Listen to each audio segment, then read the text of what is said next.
My daughter's face. Go ahead, laugh it up, Mo. Go ahead. That was the Traumatized thing. yourself enough to block it out, huh? You could set yourself on fire on stage and no one would look. Dude, hell yeah, some Sid Vicious vibes for sure. I am not going to point out those songs.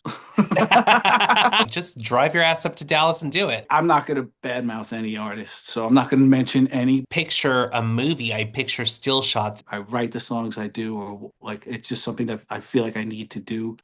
Welcome to Unshut, a place where if at any point you feel like you need to shut the up, don't. Hey, Paul, can you hear What's me? going on? You there? Amazing. Dude, thank you so much for being patient. Technology is like our best friend and worst enemy all at the same time. I don't think it was your fault, man. I feel like it might have been on my end some way, you know? That's all good. Well, I appreciate you making the time once again. Hopefully, we have no issues with it today. But to be honest with you, I really don't think it was you because I started doing some test runs that Saturday Uh-huh. and it kept booting me after less than 5 minutes and saying no internet connection, even though I was connected to the internet. So Okay. hopefully, the glitch is gone. Hopefully, we're good. Where are you in the country? I'm in Austin, Texas. Oh, you're not far from me at all. Okay. No, my partner was like, just drive your ass up to Dallas and do it.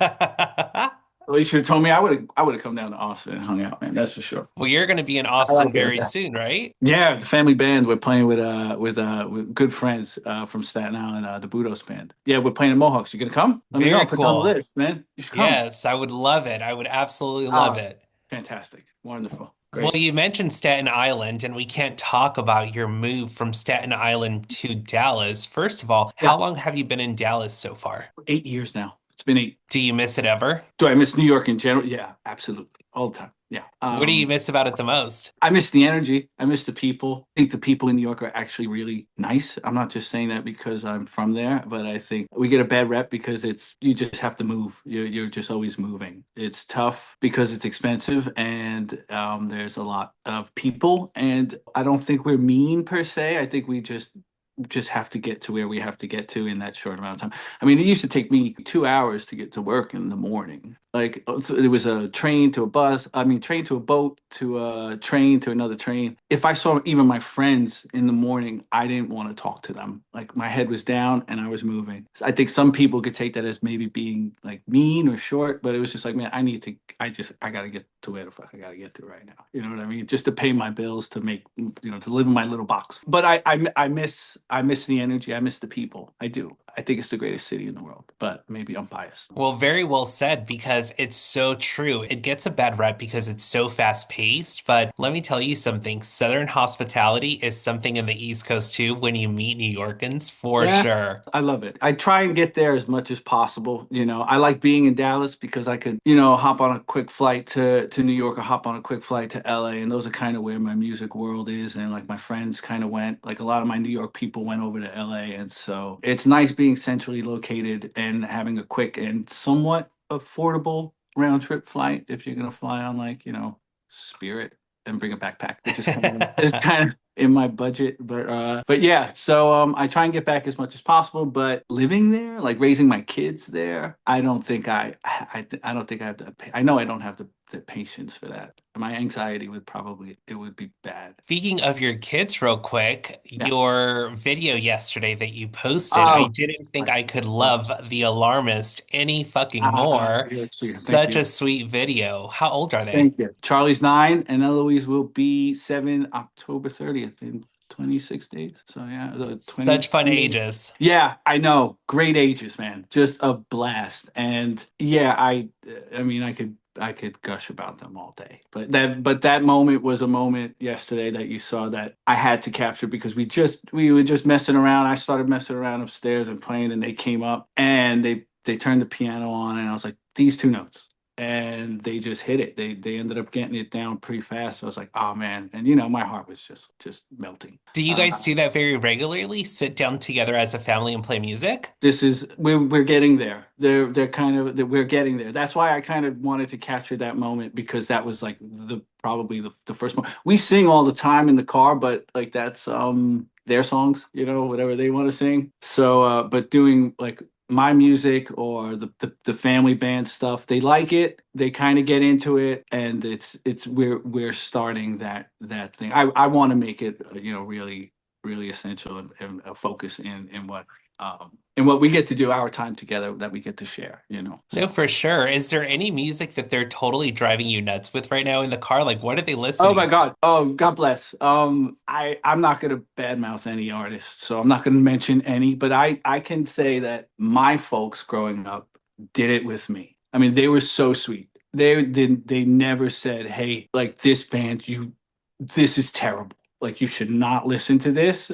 They were very kind, and so I am doing the same in return. I don't want to push them in a direction because like whatever you connect with, right? And that moment is fantastic. I don't want to take that away from them. I think eventually they'll get into the stuff that I like, the same as I got into the stuff that my folks like at a later age. But I want them to connect with music in any which way possible they can. So if it's with this artist or with that artist, so be it. I support it 100%. Dude, that makes me Yeah. so happy to hear because I can totally relate to that. And I think so many of us can. I mean, I did not appreciate jazz music or classical music when I was 5 the way I Yeah. do now in my 30s. And so you're absolutely right. You'll kind of grow into your own palette. But I love that encouragement of just listen, if it's hitting in the moment, let it hit. I Yep. absolutely love that. And it's so true. And something you said a minute ago, you talked about gushing over, and something people cannot look over whenever they look your name up is you being a hopeless romantic. Has this always been a big part of your personality, being this,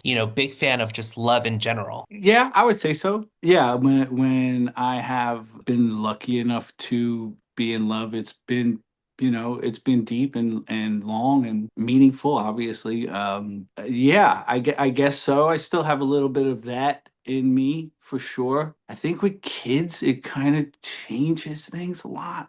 Like I don't know me to say that. I hope it's not a bad thing. I just think when you feel that love, it changes it for me. It changed every like nothing else mattered really. I'm not saying I don't fully believe that I will fall in love again one day. I hope I do. I want to, but right now my focus is on the children, and that's really it. But yeah, all my life I've been that way. Maybe it's been shifted to my children, where I'm hopeful that they will sing songs with me when they get older, and and want to hang around with me when they get older and stuff like that. I don't know. No, totally. It gives love an entirely brand new meaning when it's, paternal. And I love that because I can relate to it as an uncle, not as a parent, but I thought I knew love until I became an uncle. And man, did it fulfill a place in my heart. I didn't even know it needed fulfilling. So I totally love that. Yeah. Was there ever a part in your life where you weren't a hopeless romantic? And have you ever written about it? You mean when I felt like pretty scorned or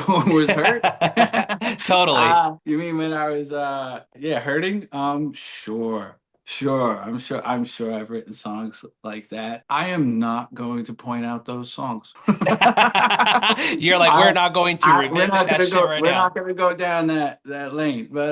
But sure, yeah, absolutely. I have been hurt and felt the desire to be hurtful in return, if that's a way of putting it. Sure, absolutely. Yeah.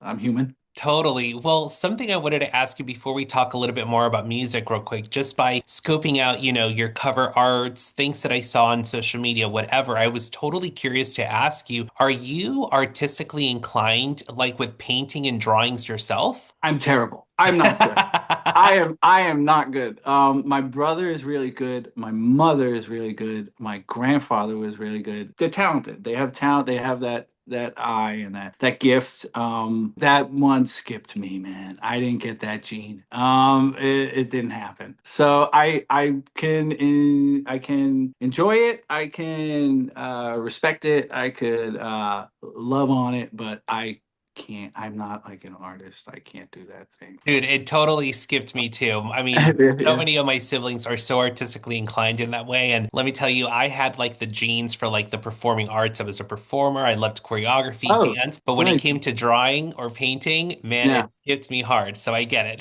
Do you it. still do it? Do you still do some like sort of performing arts, dance? Do you still like You scratch know, that itch? I do not scratch it anymore, Yeah. but only because I have found this new love for like connecting with people and something I wanted to do since I was a kid was host a TV show and be on daytime television. Oh, And cool. so when I was very fortunate to retire out of that world, I said, what do I want to do for the rest of my life? I'm like, I'm going to start a podcast. And here we are.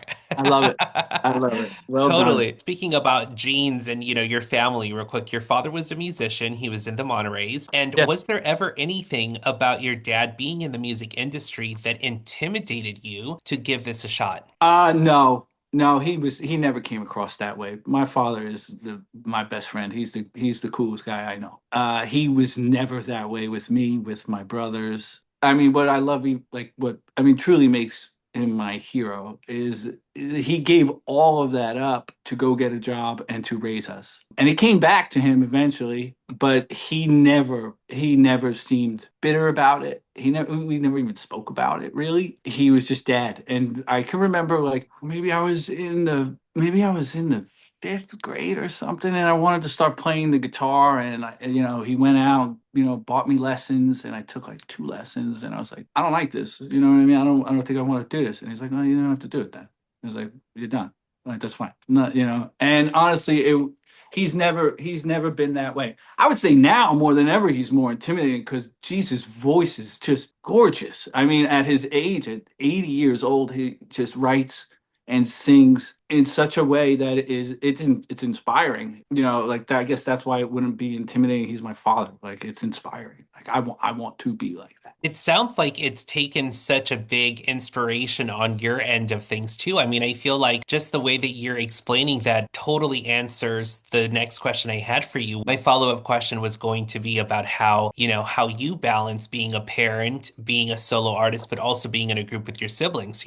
It's hard. I have to say, in the same way that my father kind of was like, "All right, I'm done with this. I'm going to raise my kids." I felt the same way, and that is the route I was going. I don't really have the time to juggle all of that, and it's something that I've been meaning to tell my friends and the fans and the people who have been so kind enough to support us that I used to have all these other projects, and it's a big reason why I consolidated it all and just decided I'm going to do it under my name. There's very little time I get to do this, right? And I love it so much that when I perform out and I play, the few times I get to do it a year, I want to be able to do any one of the songs that I've been a part of that I love. I didn't have that time in the beginning, and I guess silver lining would be that due to my separation, I was forced to have half of my time without my children, and so I needed to figure out what to do to not honestly at the time drink myself into a stupor because it was tough.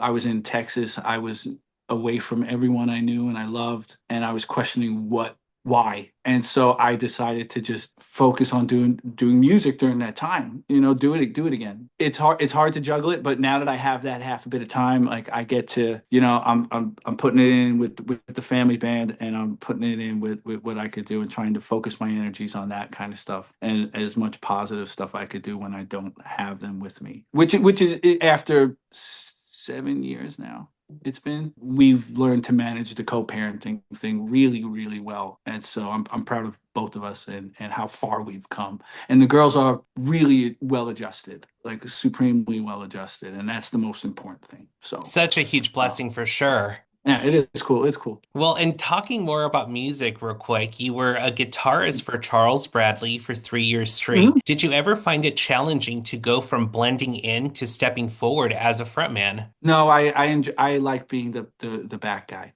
That was really a lot of fun. I used to tell people all the time, and with Charles Bradley, it's great because no one would recognize you ever. You could set yourself on fire on stage, and no one would look. They would still be just mesmerized with Charles Bradley. He was such a presence, and I loved that freedom of just being able to be part of the band and be locked in with these group of people to help boost this person that you truly believed in as an artist.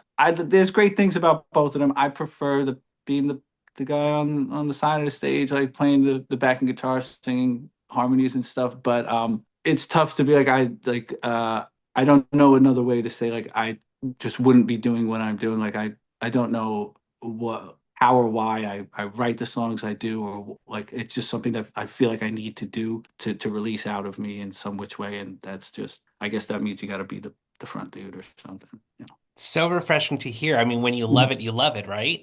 Yeah, like it just happens, and you're like, okay, that's that. I guess I could flip those songs to somebody else to sing and whatever, but I don't know them. I don't know. It's kind of therapy for me, so it's just something that I feel like I got to do, whether it's twice a year or twice in 10 years. It's something that you just gotta like you gotta release. You gotta do. Well, speaking about musical projects that you have to kind of put out just because it's one way to kind of get things out of you, we have to talk about Alarmist real quick. Absolutely love it. It's a Yeah, very thank you. cinematic song for me. Every time I hear it, I just picture a movie. I picture still shots. It's very cinematic. How did this song come about? Like, if a new listener was going to discover this song for the first time, what can you tell them about it to encourage them to go listen to it? It was the first song I wrote for this round of like this batch of tunes that I put together. I was just feeling inspired to pick up the guitar again. I hadn't done that in a couple of years. An alarmist, best go keeping your promise. A moment for the silent night, a tribute to oxygen. The golden ticket off along the road that's living, taking in the energy, patterns, promises, compromise. In terms of painting a picture with lyrics, that just kind of happens. There's not something that is on the mind that you're like, oh, all right, I'm gonna write about this today. Like, I think phrases and just kind of how words fit together and the melodies that go with the guitar part that I had written and the piano part that I had written over it. For me, it's hard to, I'm not a big fan of like explaining what a song is about because I feel I'm taking something away from the listener who might think something else of it. I don't like doing that. I want them to have that connection with that song exactly as they have that connection to that song. And if I say something about it, it might shift or alter how they felt about it and how they connected with it. And I don't like that personally. Such a good response. I don't know. That's just how I feel about it. You know, people always, oh, what is this about? What is that about? And it's like, I don't, I just, please don't make me answer that question. Like, please, like, what is it about for you? Like, how did you connect to it? I'm so grateful that you connected to it. I don't want to take that away from you. Absolutely. It's just one of those things where, as an artist, I do appreciate when you want to leave the interpretation open to the listener. It's so important to do that. I love that. And that's how we create connections with the song completely on our own. Absolutely. Right, right. Yeah. So, So yeah. awesome. Well, something I want to do with you real quick. I don't know if you had watched any other episodes or known the concept of the show, but we do ask questions that you've never been asked about on record. And dude, I couldn't have you on the show I- without talking about your hair, okay? okay. Okay. Fair. We'll keep it super short, super sweet. But something I wanted to do with you real quick is I'm going to give you a hairstyle and I want you to tell me what genre you would add to that hairstyle if you were Oh, to make an album or something inspired by that haircut. Are you ready? okay. I'll try my best. I only have three, so they'll be quick, short and sweet, just Okay. like me, okay? Okay. Yeah. All All right. right, so the first one I have is a mullet. Oh, I don't know. That's so different these days. That could be a lot of different music. The most kind of in. I mean, is that like 2025 mullet or is that 1983 mullet? Let's go with I mean, this is 2025 very mullet. different. Oh, shit. Ah, you put me on the spot here, Mo. Shit. 2025 mullet. Man, I don't know. Bad Bunny. Perfect. Okay, so something Bad Bunny inspired. Love it. What about a mohawk? A mohawk. I mean, I mean, it's got to be the Buzzcocks, or I don't know, the Sex Pistols, probably. I picture that kind of punk, 70s punk. Dude, hell yeah, some Sid Vicious vibes for sure. What about There you go. homemade bangs? And I had to put this one on here because you've What got made kids. bangs? Homemade bangs because you have Oh, kids. home. And you know how Okay. kids like to sometimes cut their own hair. So I just took inspiration from you being a dad. So Okay. what would that inspiration be like? Homemade bangs. You listen to Claro. I don't know who that is. It's like a indie artist, like a woman from, I don't know where she's from actually. Let me think of another one who might be like a bangs, homemade bangs artist. I would think like a kind of like bedroom pop indie band. Perfect. Man, when my daughter gave herself bangs, motherfucker, man. Jesus. I knew I had to I ask about that. I knew it. Man, I mean, and for so long, she just complained and cried. The poor thing. When is my hair gonna grow? She didn't even remember she gave herself bangs. That was the Traumatized thing. herself enough to block it out, huh? That was the thing, man. It's still making its way back to being even, man. That was my younger one. She's bad shit. That is amazing. Is your hair brought up a lot in interviews? I'm totally curious. People have asked. I'm not so much in interviews, but I generally get a question like, "How long have you grown?" or stuff like that. You know, I don't know. Maybe it's just there's nothing else about me that people want to ask, so they're just like, "Fuck it, we're gonna go with his hair." That's easy. But I Amazing. appreciate the question, Mo. I appreciate the question. Of course. Well, listen, just because I take a lot of inspiration, you being a parent had to do something with a clever way to do like the bangs and the hair. I just had a feeling about it. But something I also noticed on Instagram were clips of you playing basketball. And so, because Alarmist was such a very cinematic song for me, I wanted Hmm. to kind of do a segment with you real quick. I'm going to basically ask you a couple of questions and see where you would fit them in. For example, I'm going to just ask you a question about basketball. Are you ready? I don't I'm know. ready. I I'm don't know ready. why I Shoot, fumbled through that. I think I'm still shoot. laughing, internally laughing about the bangs. The bangs. My daughter's bangs. Go ahead, laugh it up, Mo. Go ahead. Amazing. If you could place one of your songs in a sports movie, what song would it be? Ooh, in a sports movie, just a song, not the movie. Just any song, yeah. Any song in a sports movie. Man, I've got this song from years ago that was on the first Paul and the Tall Trees record. It's called Crack of Dawn. And I've always felt like the end of that song would be great over just a whole bunch of basketball highlights or basketball kind of themed stuff. So I'm gonna go with Crack of Dawn. Crack of Dawn first record. Yeah.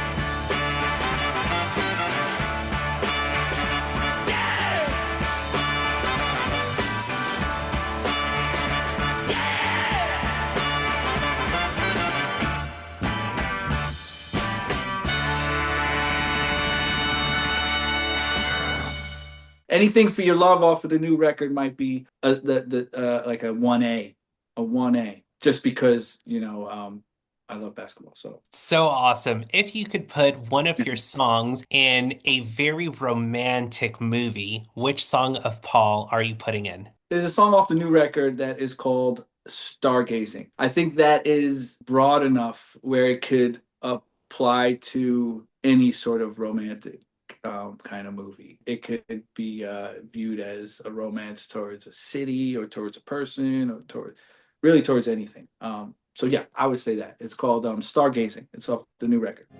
I love you.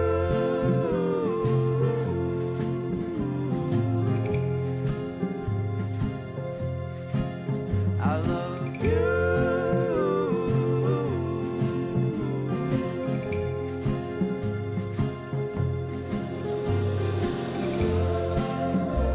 Start gazing again. Start Perfect. Well, even though I wasn't going to ask you about movies, I am totally curious though. Has there ever been a moment where you watched a movie or a documentary or a TV show and you thought, damn, one of my songs would have gone well in that? No, no, no, I don't think that way. No, no, That's I don't fair. know if I've ever, like, yeah, I don't think I've ever seen like a movie, but man, but put one of my fucking songs in there. I don't think that, I don't know. My brain doesn't work that way. No, that's fair. I wanted to Yeah. ask you just because, again, very cinematic song. Like to me, all I kept thinking about, dude, when I was listening to your music was I just want to close my eyes and just picture visuals. Like it's very visual to me. And I'm curious, when it comes to the music video, Joey, were you involved with the visuality of that music video or were you not involved with it? I was not. I kind of let the director, Drew Castillo, he's phenomenal, phenomenal guy. I didn't really put that together. Skin, who produces the record, he had said, "Hey, we should do a video for this," and I said, "Okay." And he mentioned this guy Drew, and I said, "Great." And he said, "Do you want to give him direction on it?" And again, with this in the same sense of like telling somebody lyrically what this is, I was it's like, no, let him do what he does. Like let him take his interpretation of it and do that. And I'm okay with that. You know, that's just the kind of the way I go with this stuff. I really, really don't like having to explain like what that is. I really don't like taking that away from people. Like go and do it like your vision of it. Like go ahead. I did what I wanted to do in writing it and recording it. And that was all I need. Like that's what I needed. Like from there, like however you want to take it. Like it's already successful for me. Like it's already what it was meant to be. I'm tired of talking to the same old guys again. I'm tired of talking to the same old guys again.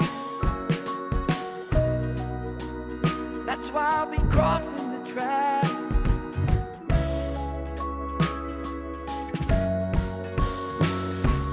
Joey, Joey, oh Joey,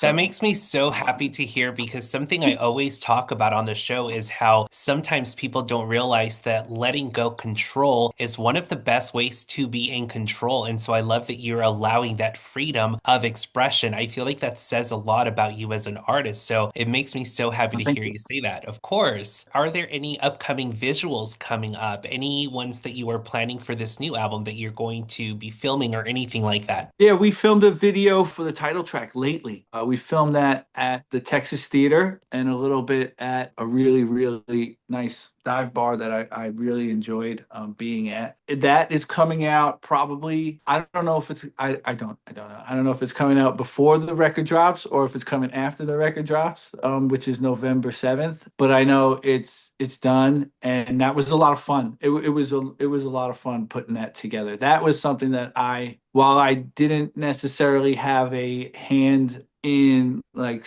shaping it so much, I was just a part of it and being a part of it, and it was really nice. It was really nice to do that. I'm looking forward to letting people see that. you feel you're having too much fun. Feel unhappy way too long. Well, it'll be alright. There's a candle on the bar light. Even in the day, no one is surprised.